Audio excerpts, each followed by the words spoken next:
Alright, so we'll kind of just show a quick play of the build, and then we'll get into kind of the theory crafting behind it with all the passives and skill trees and all that. So yeah, here we go.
Okay, so let's kind of go over our main skill rotation, and then we'll talk about the skills, the abilities, and the passive. Um, the core of this build is all about fire damage, ignite, and while you're doing that damage, providing ward and shields on yourself. And to do that, we use Rune Bolt. And with Rune Bolt, we triple cast it, and this gives us our invocation for this Mirror Bolt. And Mirror Bolt, when it bounces between all the enemies, and every time it bounces, it creates ward. And if it bounces off you, it creates even more ward. So the idea is you're putting fire damage and dot damage on everything while you're also warding yourself. The beauty of this is that if you just cast this one extra time, now you're going to be able to cast your Frost Guard, which is super important and just an amazing defensive ability. So from this one skill, we're able to get two key invocations that we want to use. And so the setup for this is I will kind of like get my main invocation for my damage, or before I even start a fight, I'll pop my my Frost Guard just to have it up if I'm worried about being safe, and then I'll get my other invocation up, and I will teleport into a pack. It'll do an AoE Nova, and I'll explain why that's important in a bit. It'll do an AoE Nova, and then I will drop my Mirror Bolt, and that'll bounce around everything, put a bunch of ward on me, and then if there's a bunch of enemies, and maybe some big bosses, I'll cast another Elemental Nova. Now this is going to be Lightning, because we have a Tri-Elemental Nova. And the reason it's Lightning is because our last invocation was Ice, Ice, Fire. So the very next one's going to be Lightning, which is perfect, because now, after I cast my Elemental Nova, I can hit my Flame Shield, whatever that was called, Flame Ward, and then I can do another Elemental Nova, and that gives me my Lightning Fire Lightning for my big Prismatic Nova.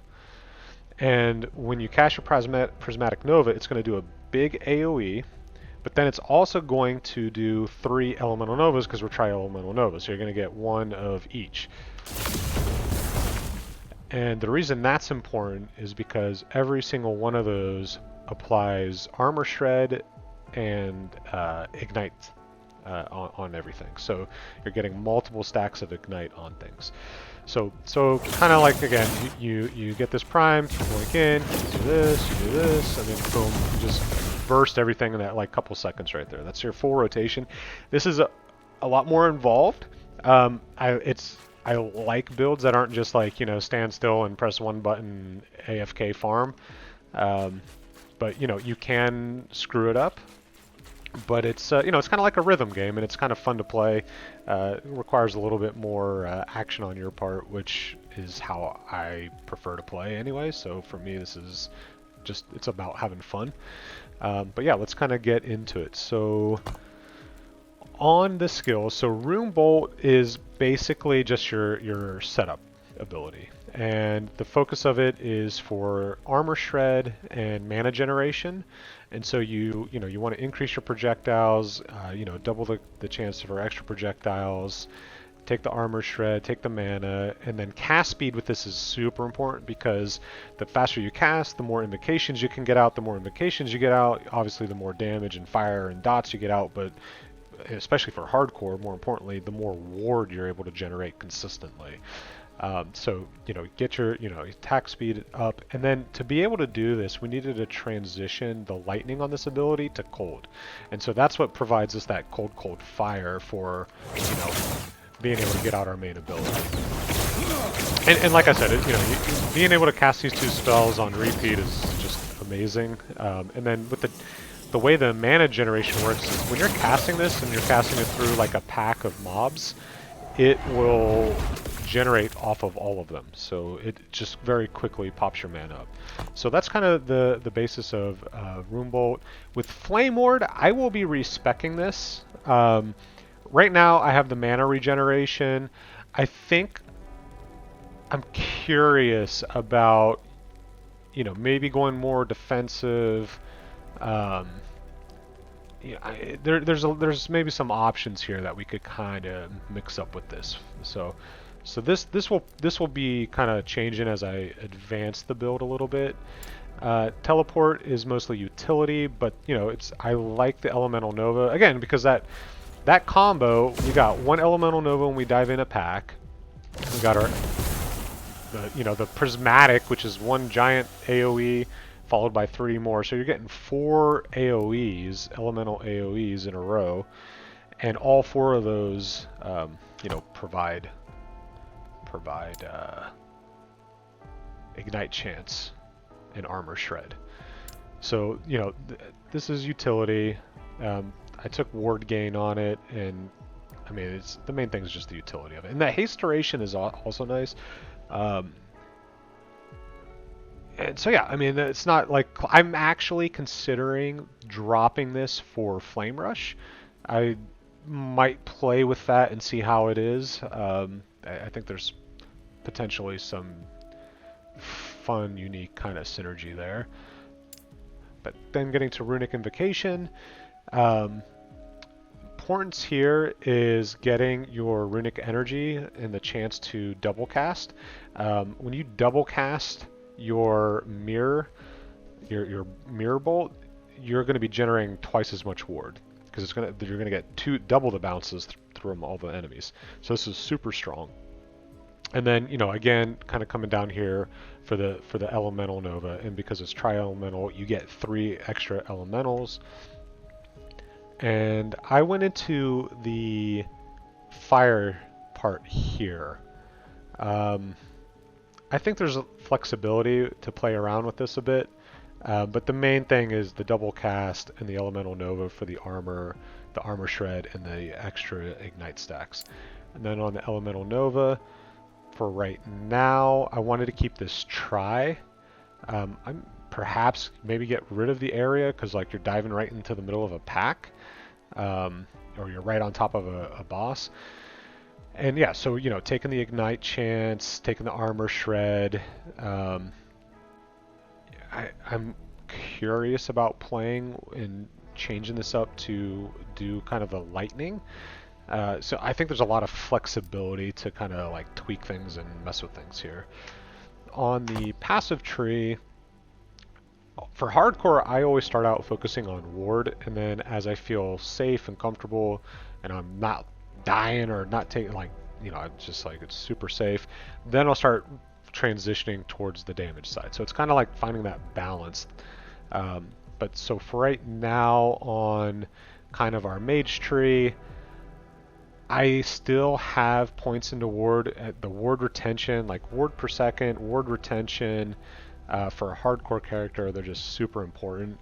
I mean, it would be nice to get a little bit more into the fire damage here, um, but you know, the focus that I'm focusing on is intelligence, word per second, word retention, um, HP, because some of the items that I have will, you know, drain my HP and apply it as word per second. So the more HP you have, the more word per second you have. Um, so that's kind of where the focus is, and obviously the fire and the ignite damage. Coming to the sorcerer tree, the attack speed, the momentum, super important for just keeping up the you know, the speed of your invocations. And then again, word retention, and I'm starting to build into the fire damage and then fire penetration. Um, on the Runemaster,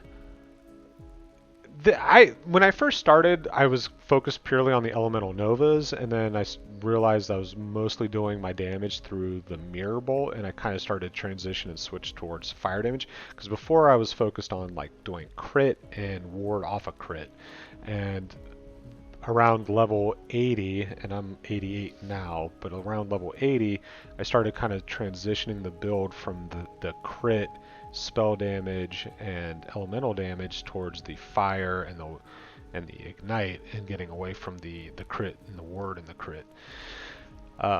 So it's, you know, it's still a work in progress, but so main thing here, taking the, I mean, just focusing on the defensive abilities, and then your ignite chance with fire skills, elemental penetration with damage over time for our ignite dots. I still have this ward gained on crit. You know, I'm being cautious removing any kind of ward to push more into other stats, just because I don't want to die and lose my hardcore character. And I'm not fully geared. I mean, I'm pretty much a baby out of the regular monolith and into corrupted monolith, and I haven't really min-maxed my gear yet. I mean, I still have, you know, I still have very inefficient gear where it's like critical strike multiplier. I mean, at least this has damage over time, but like, I mean, it's spell damage, you know, critical strike chance. Like, I would like this to be fire damage, or, you know, elemental damage, the damage over time. So, you know, there's still, or cast speed is good. So there's still, I still have a lot of work to do on the gear side as I moved into this this new build. But yeah, I mean, that's kind of the basis of it.